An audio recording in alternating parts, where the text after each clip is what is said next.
예, 첫 발제하도록 하겠습니다. 효율적 재정 지출위한 중소기업 정책 재구조화 제안에 관한 내용이고 오늘 회의와 굉장히 연관이 깊은 내용이라고 말씀을 드릴 수가 있겠습니다. 일단 첫 페이지부터 가겠습니다. 일단 문제의식 자체는 모두 알고 계실 겁니다. 중소기업은 우리나라의 든든한 허리 역할도 해야 되지만 일부 우수한 중소기업들은 성장을 해서 중견기업, 대기업으로 뻗어나가고 세계 초일류 기업이 돼서 경제의 대들보가 되어야 하는데 아쉽게도 그렇지 못한다는 사실은 우리 모두 다 알고 있다고 생각을 합니다. 그래서 우린 두 가지 질문을 좀 던지고자 합니다. 과연 우리나라 중소기업이 열악하기 때문이냐? 그래 성장을 할 수가 없는 것이냐? 두 번째로는 우리나라 전략이 이미 성장 지향적으로 잘 짜여져 있는데도 이렇게 안 되는 것이냐라는 것인데 오늘 드리고 싶은 문제 제기는 두 가지 다 사실이라고 보기 좀 어렵다는 내용으로 말씀을 드리고 싶습니다. 이 페이지 말씀드리겠습니다. 중소기업은 이제 단순 평균을 해서 대기업하고 소상공인까지 다 포함한 중소기업을 이렇게 만든 다음에 중소기업은 다 좀 불쌍하고 안 되고 성장 여력이 없고 대기업만 중심인 것처럼 이야기하지만 한국평가데이터 그리고 전수조사인 통계청 경제총조사를 가지고 증거 기반으로 본다면 그런 것은 좀 받아들이기 어려운 편견이라고 말씀을 드릴 수가 있겠습니다. 3페이지 보여드리겠습니다. 3페이지는 소상공인을 제외하고 우리나라 중소기업을 10개 그룹으로 나누고요. 수익성이 높은 중소기업부터 이제 낮은 중소기업으로 10개씩 나누고 대기업을 10개씩 나눈 그림입니다. 보는 분들이 많이 놀라시곤 합니다. 이게 왜냐하면 지금 선 그래프가 수익성입니다. 그리고 위에 있는 그 선 그래프가 놀랍게도 중소기업 쪽입니다. 따라서 중소기업 상위 10%의 중소기업들은 100원의 자산을 가지고 47원의 영업이익을 만드는 정말로 높은 수익성을 보이고 있습니다. 대기업은 20%에 불과합니다. 쭉 그리고 아래에 있는 막대 그래프는 자산의 규모인데요. 가지고 있는 자산의 규모인데 아쉽게도 상위 10%의 중소기업은 35조 원밖에 가지고 있지 못합니다.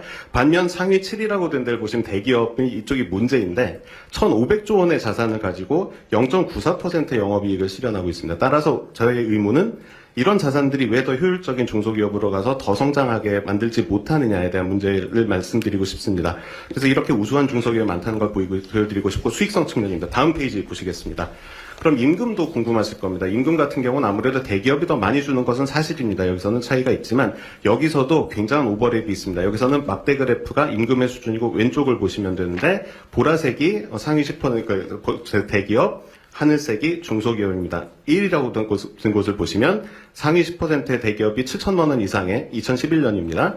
지급액을 주고 있지만 상위 10%의 중소기업도 5천만 원 가까운 돈을 주고 있고 이것은 세 번째 대기업보다도 높은 수준의 임금입니다. 또 고용자도 거기보다도 높습니다. 따라서 다시 말씀드리고 싶은 거지만 우리나라에는 성장할 수 있는 유능한 중소기업들이 이미 충분히 많이 있다는 것입니다. 5페이지로 가겠습니다. 그러면 우리 정책은 어떻게 조준이 되어 있느냐에 대한 말씀을 드리고 싶습니다. 그래서 이제 3D로 그림을 2차원적으로, 4차원적으로 그려봤는데요. 수익성하고 매출에 따라서 이렇게 그려봤습니다. 아무래도 수익성이 높고 우리나라의 소중한 중기업 82,823개를 이렇게 수익성 기준, 매출 기준으로 이렇게 그래프를 그려본 것입니다. 성장을 시켜야 되는 가려운 곳, 수익성이 높은 곳에 저렇게 많은 기업들이 있음에도 불구하고 아래쪽을 보시면은 지원 비율, 이건 자산당 지원 비율이기 때문에 표준화가 된 것입니다. 있는 기업들에게 얼마나 줬는지가 아니고 실제로 얼마나 여기에 대해서 신경을 써줬느냐는 부분인데 긁은 곳은 다른 곳이라는 말씀을 드릴 수 있습니다. 잠깐 제가 오늘 3D 프린팅 모형을 가지고 왔는데 우리나라 중소기업에서 찍어준 3D 프린팅 모형입니다. 가산 디지털 단지에서 어제 출력해서 가지고 왔습니다. 이게 보시면 이쪽이 이제 수익성이 굉장히 우수한 기업들이 이쪽에 있고요. 다음에 굉장히 규모는 좀 작지만 작다고 해도 중기업입니다. 우수한 기업들이 많이 있음에도 불구하고 조주는 이런 곳에 주고 있다는 사실을 확인하실 수가 있습니다. 그리고 지금 대통령님 보신 쪽에서 우리가 키우고 싶은 기업들은 이 기업들일 텐데 자산 대비 지원 비율은 이것밖에 되지 않습니다. 굉장히 많은 지원이 있지만 성장 지향적으로 되기보다는 열악한 기업들에게 많이 주고 있다는 사실을 알 수 있고요. 필요 없다는 것은 아니지만 성장 지향적으로 전략이 구성되어 있다고 보기는 어렵습니다. 집행되고 있다고 말이죠. 네, 잘못 조준되어 있다고 말씀드릴 수가 있습니다. 가려운 곳이 따로 있는데 긁은 곳이 따로 있는 게 아닌가라는 부분이 있고요. 예, 그래서 대안을 말씀드리고 마무리 지으려고 합니다. 일단 첫째 이렇게 바라볼 수 있게 아까 또 대통령님 말씀하신 부분에서 안타까운 부분이 세세한 작은 부분들 보기에선 조금 디지털화가 돼야 됩니다. AI를 동원을 해야 되고 중소기업 쪽은 사실 이렇게 볼 수 있는 게 디지털화가 잘 되어 있기 때문입니다. 그래서 오늘 약간 아쉬운 점이 있다 그래도 좀 이해해 주셨으면 좋겠고요. 다른 정책은 오히려 볼 수 없는데 중소기업 정책을 볼 수 있어서 가장 먼저 효율화할 수 있다는 말씀을 드리고 싶습니다. 상황판도 좀 만들 수 있다고 생각합니다. 왜냐하면 엄격 그런 게 변하는 게 아니기 때문에 지금 어떻게 지원이 되고 있는지도 볼 수 있다고 생각하고요. 7페이지가 아마 오늘 좀 예민한 주제는 될 것 같은데 예시로만 좀 말씀을 드린다면 그럼 얼마나 좀 잘못 지금 주어진 것이냐고 하면 하위 20% 기업들은 영업 손실을 사실 보고 있습니다. 근데 이런 기업들한테 돈을 주게 되면 그대로 영업을 하거든요. 그것보다는 컨설팅하고 사업 재편을 통해서 진짜 성장에 기여하게 하는 것이 좀 더 맞다고 생각을 합니다. 그 자금은 좀 더 성장할 수 있는 기업에 주는 게 좋다고 해서 규모는 이제 그 하위 20%한 4조 원 정도를 주고 있는데, 물론 여기에도 정책 대상이 될 수 있는 기업들이 있으나 규모 전체가 좀 크지 않냐라는 문제 제기를 드립니다. 다음 페이지 보시겠습니다. 업력도 마찬가지입니다. 업력 15년이 넘어가면 일반 은행에서 이미 다 알고 있습니다. 금융기관들에서 알고 있기 때문에 이걸 굳이 정부에서 지원할 필요가 없는데, 이게 무려 한 10조 원 정도 규모가 됩니다. 이 부분에 대해서도 물론 거기에도 정책 대상이 있을 수 있지만 규모 전체가 너무 크다는 점에는 주의할 필요가 있다고 말씀드립니다. 다음 페이지에 설명드리겠습니다. 정책 분류를 보면 성장이라는 정책 분류가 없습니다. 성장 성과 지표도 관리가 잘 되고 있지가 않은데 다차원적으로 좀 볼 필요가 있습니다. 예를 들면 뭐 수출은 당연히 성장을 목표로 하는 경우들이 굉장히 많이 있고요. 그래서 밑에 예시로 좀 보여드렸는데, 당연히 보면은 성장이 아닌 사업들도 있지만 소상공인 지원이라든지 경영 안정자금 지원 같은 건 있지만 육성기금 운용이라든지 뭐 이런 중요한 성장에 좀 타겟돼야 되는 정책들이 있어요. 이런 부분들을 잘 골라서 우리가 성장에 얼마나 집중하고 이제 볼 수 있게 하는 게 중요하다는 말씀을 드리고자 합니다. 시간이 없어서 마지막 페이지로 가겠습니다. 약간 새로운 얘기일 수가 있는데, 이건 약간 시범 사업일 수 있고 모든 기업에 적용은 할 수 없겠지만, 사실 이 우수한 기업들은 정부를 찾아오지 않는데 성장도 하지 않습니다. 그럼 정부가 찾아가서 왜 성장을 하지 않는지 대해서 물어보고 필요한 것에 대해서 미리 얘기를 할 수 있다고 생각을 합니다. 수많은 정책들이 있는데 그걸 좀 패키지화해서 기업들은 난 성장을 하기 위해서 계획을 내고 이런저런 정책들이 필요하다고 하면 심사를 하고 부처 정책들을 가지고 와서 매칭을 해주는 기업 성장 플랫폼을 만들 수 있다면 수요자의 만족도도 높이고 진짜 성장에 기여할 수 있는 주요 인프라가 되지 않을까 합니다. 이상입니다. 아이고, 정신 하나도 없네. 근데 아주 내용이 좋네요.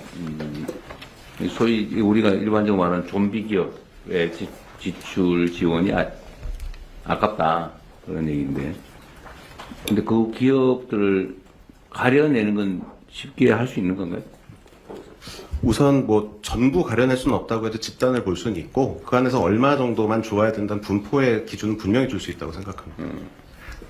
중소기업부가 하여튼 이 엄청나게 많은 종류의 다양한 기업들이 있는데, 그걸 분류해가지고 거기 특성에 맞는 지원들을 해야 되는데 지금 그냥 쏟아붓듯이 하고 있는 거죠. 똑같은 정책을 살포하듯이 뿌리고 네.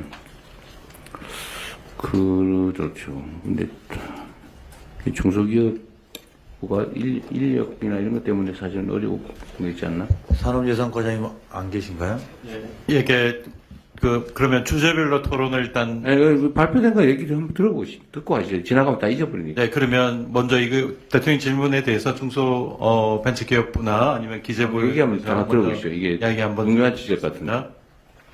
어디서 먼저 이야기하시고 효율적 지원이 못 되는 부분을 효율적인 부분으로 바꾸면 저쪽에 중소벤처기업 대통령 오른쪽에 있습니다. 네. 네. 네. 예, 중소벤처기업부 글로벌 성장 정책관입니다. 오늘 발제해 주신 부분 좀 아프게 잘 들었고요.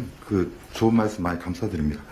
예, 다만 중소기업 같은 경우에는 다양성이 일단 기본이고요. 대기업이나 이런 그룹 집단들은 사업들도 좀 정해져 있고 이미 기반이 잘 갖춰져 있습니다. 근데 이제 중소기업은 제조업이나 중소기업까지만 해도 한 33만 개, 그렇죠. 34만 개, 소상공인까지 하면 한 800만 개까지 육박하고 있습니다. 특히나 이제 코로나하고 3구 위기를 겪으면서 경영 체력이 너무 약해져 있는 상황이에요.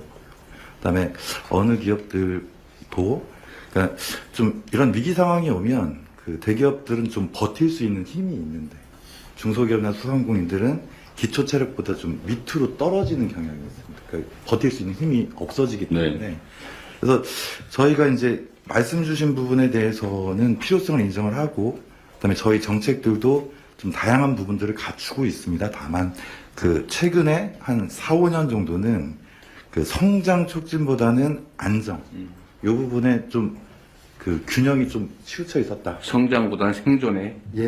그렇습니다. 그래서 사실 코로나 3구 위기 때 많은 어려움들이 있었고요. 그다음에 그 부분들을 특히나 중소기업들이 성장을 벤처기업이나 유니콘들이 중견기업으로 성장하는 부분도 충분히 가능성이 있지만 그 일자리라는 측면과 경제 그 밑바닥을 받쳐주는 측면이 있기 때문에 저희가 그렇게 좀 정책적으로 또 기재부와 같이 협의를 했었는데, 사실 우리 새 정부 출범하면서 앞으로 인공지능이라든가 성장을 더 이상 미룰 수 없는 시기가 되었다고 저희도 판단을 하고요.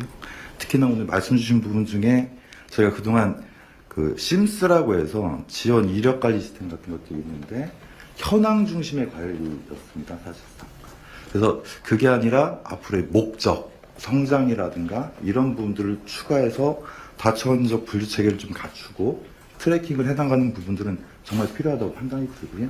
그다음에 지금 또 저희 부에서도 국정과 같이 국정과제에 참여를 많이 했는데 새 정부 국정 철학이라든가 정책 방향에 맞게 저희 모든 예산 사업이나 이런 방향들을 좀 더 성장 지향적으로 고민을 할 계획입니다. 다만 너무 다양하다 보니까 이 한꺼번에 다 바꾸기 또 쉽지 않은 부분이 있고요. 이러한 그 좀 균형이나 밸런스를 그 거시경제적 여건이라든가 기업 환경에 맞춰서 저희가 적극적으로 좀 검토할 계획입니다. 그래서 제가 아까 이 분류가 가능하냐고 물어본 이유가 사실 그건데요. 중소기업부 입장에서는 너무 많으니까 이걸 따로따로 관리하는 게 쉽지 않다.